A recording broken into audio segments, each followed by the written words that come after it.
my name is Joseph, and welcome to my Kerbal Space Program series called Colonizing Kerbin. In this playthrough, I'm going to be using the science mode in Kerbal Space Program. This means, of course, that the beginning of the series is going to focus on me unlocking the tech tree. This isn't technically a tutorial for you to follow along, so if you're new to the game, you may not necessarily get much out of my unlocking the tech tree, but hopefully those of you that are watching find it in some way enjoyable. After the tech tree is unlocked, the ultimate goal is to colonize Minmus, Duna, and Laythe. In each of those locations, not only will there be a surface colony, there will also be an orbital station and some way to ferry Kerbals from the station down and back up. So that means we may have to make use of some sort of mining operation down on the base so that that can continue to happen. I would like a Kerbal to be able to go from the Kerbal Space Program to these colonies and back in some sort of way. I will also be establishing satellite networks because I will have the setting turned on that a probe will need to have a connection to the KSC in order for it to have full control. I like using satellite networks. I like having the challenge of my probes and needing to have that connection to the KSC for them to work. However, I will be allowing the probes to have some sort of partial control whenever they lose contact. I figure in my story that the Kerbals would maybe do a little bit of pre-programming in anticipation of control being lost. Another challenge I will be adding on to this is that I need to try and avoid leaving lots of debris, and I'm going to have a lot of high reusability once the tech tree is unlocked. So my boosters are going to land back on Kerbal. Trying to avoid having all that debris actually adds a little bit of challenge, especially when we go to places like Moho and Elu that require a lot of Delta V to get there to get science. I will not be using mods in this version of Kerbal Space Program. I am going to be using stock, the Making History DLC, and the Breaking Ground DLC. At the beginning of the series, I am using version 1.10, but about halfway through me unlocking the tech tree, version 1.11 came out. So I'm really looking to see how that changes how the science mode, how we unlock the tech tree, how that affects things. I'm sure it's going to make things a little bit interesting. Now that you have an idea of the goals and parameters that I have set up for this series, let's get into the footage. All right, as you can see down in the bottom right corner, we're running 1.10, and we're going to set up a science mode with a NASA flag, of course. Enable Comm Network. We're going to enable Kerbal Experience, which means I'm going to probably have to make use of probe cores as we go through, and turn on plasma blackout with extra ground stations turned off. The plasma blackout means that eventually when I have boosters coming back into the atmosphere, we're going to lose a little bit of control of the probe core. So here's our starting science.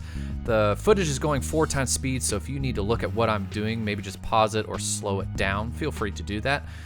First thing I like to do is just make a basic, anytime I run a science mode or career mode, I like to just set up some Mark 1 command pod with basic science and put Bob, our scientist, in there and run some science.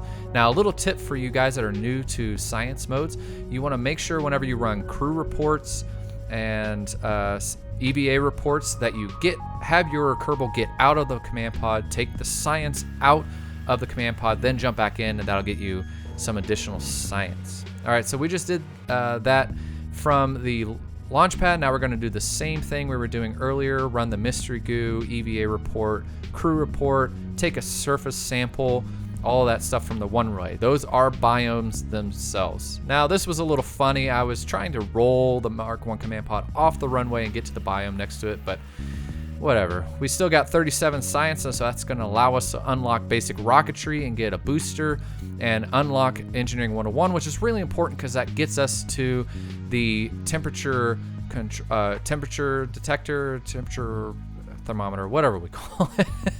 And then I'm also going to get survivability so that I get the barometer.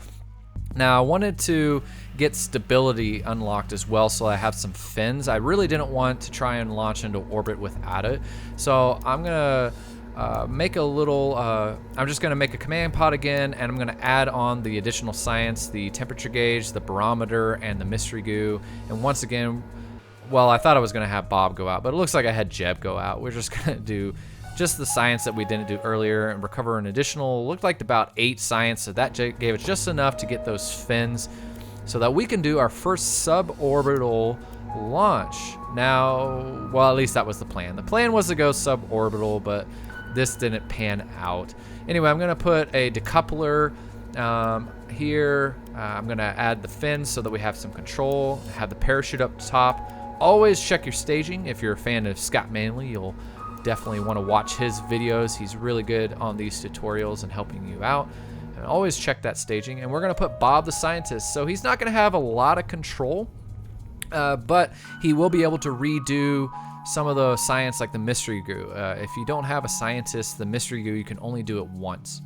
Now, one of the things I love about 1.10 is after you've already gone into the launch pad, if you forgot to set some action groups, you can do that. So the action groups, I think I set to either the number 1, number 2, whatever.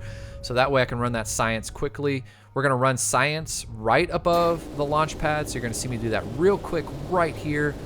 And then eventually, once things slow down enough that Bob can go EVA, he's gonna jump out, reset the mystery goo, and we're gonna hit that action group again to retake that science. So now that we're going a little slower, we're going to have Bob jump out, do an EVA report in the upper atmosphere, and he's gonna rerun all that science. So that should get us a decent amount of science. And always make sure take the science out of the command pod before you jump back in, because the command pod can only carry one crew report at a time, and also allow you to reset your EVA report, and because your Kerbal will carry that EVA report until you jump back in to the command pod, so you want to reset it that way. So we're gonna touch down nice and safely. I usually like to jettison the heat shield there. And since we're above another biome away from the command pod, we're going to run an additional set of science. And then, of course, plant a flag. So Bob has done the first successful flight of our program and our first landing. And on our plaque, we're going to write here, Bob Kerbin took the ultimate risk for science. He did not make it into space, but he did risk his life to see if the Mark 1 command pod could land safely upon the surface of Kerbin. He also brought back lots of science. Bravo, Bob! Exclamation, exclamation.